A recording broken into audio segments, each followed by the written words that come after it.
Öncelikle işlemciler giriş seviye, orta seviye, yüksek seviye olarak birbirinden ayrılmışlardır. Piyasada öncelikle Intel işlemciler ve AMD işlemciler bulunmaktadır. Mesela giriş seviye işlemci olarak AMD'nin Ryzen 3 serisini tercih edebiliriz ya da Intel'in i3 serisini tercih edebiliriz. Bunlarla ofis işlerimizi yapabiliriz, yazılım işleriyle de uğraşabiliriz. Bunlar giriş seviye işlemcilerdir. Orta seviye işlemcilere gelecek olursak da Intel'in i5 ve AMD Ryzen 5 serisini önerebilirim. Bu işlemcilerle de yazılım işlerimizi, grafik işlerimizi ve oyun işlerimizi de yapabiliriz. Orta seviyedir. Müşteriyi tatmin eder. Üst seviye işlemcilere gelecek olursak da i7 ve Ryzen 7 işlemcileri tercih edebiliriz. Bunlar üst seviye grafik işlerimizi, oyun işlerimizi, render işlerimizi, bütün işlerimizi rahatlıkla yapabilir ve müşteriyi tamamen tatmin etmektedir. Tercih ettiğimiz işlemciler i9, i7, i3, i5 olarak ya da AMD Ryzen serileri olarak performansta ciddi etkileri vardır bunların. Mesela i3 işlemci ve i7 işlemciyi karşılaştırırsak arada bayağı bir dağlar kadar fark olabilir.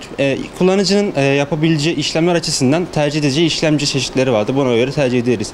İşlemciler güç tüketimi açısından da birbirlerinden farklıdır. Mesela i3 işlemcinin tükettiği enerji ile i9 işlemci ya da i7 işlemcinin tükettiği güç tüketimi birbirinden farklıdır. Bunlar watt ile gösterilir. Buna göre güç kaynağını tercih yapılır. Elektrik tüketimi de ona göre olur. Öncelikle ekran görüntüsünün kalitesi olması için güzel bir monitör tercih etmelidir. Monitörler hertz olarak, milisaniye olarak birbirinden değişmektedir. Güzel bir monitör tercih ettikten sonra da ekran kartını güzel seçmemiz lazım. Kullanacağımız, yapacağımız işleme göre, örneğin yazılımla mı uğraşıyoruz, grafik tasarımla mı uğraşıyoruz ya da oyun mu oynuyoruz? Buna göre tercih ederek görüntüyü yüksek şekilde alabiliriz. Ekran büyüdükçe ve küçüldükçe kaliteye çok ciddi bir etkisi olmaz. Yani hatta etkisi olmaz da diyebilirim. Ekranın büyüklük ve küçüklüğü kullanıcı açısından, kullanışlık açısından değişmektedir. Öncelikle çizim ve ofiste kullanacak bilgisayar için i7 serisinden ya da Ryzen 7 serisinden işlemciler kullanılması gereklidir hani çizim yapmak için. Buna nazaran da ekran kartını güzel seçmemiz lazım. Mesela Nvidia'nın RTX serisini seçebiliriz. RX serilerini seçebiliriz. Bunlar çizim içerisinde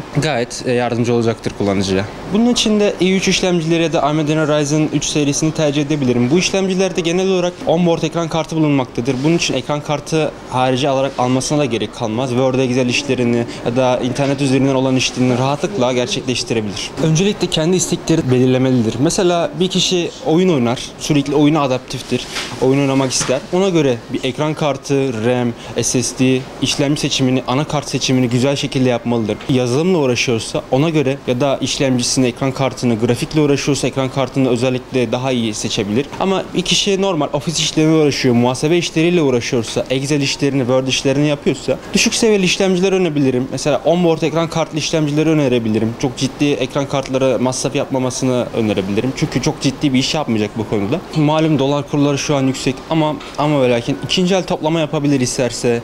İnternet sitelerinden cihazlar bulabilir, anakart bulabilir, işlemcisini vesaire diğer parçalarını bulabilir. Eğer bilmiyorsa bir bilen kişiden, uzman kişilerden destek almasını öneririm. Yapacağı işlere göre, oynayacağı oyunlara göre kendi sistemini toplamasını öneririm.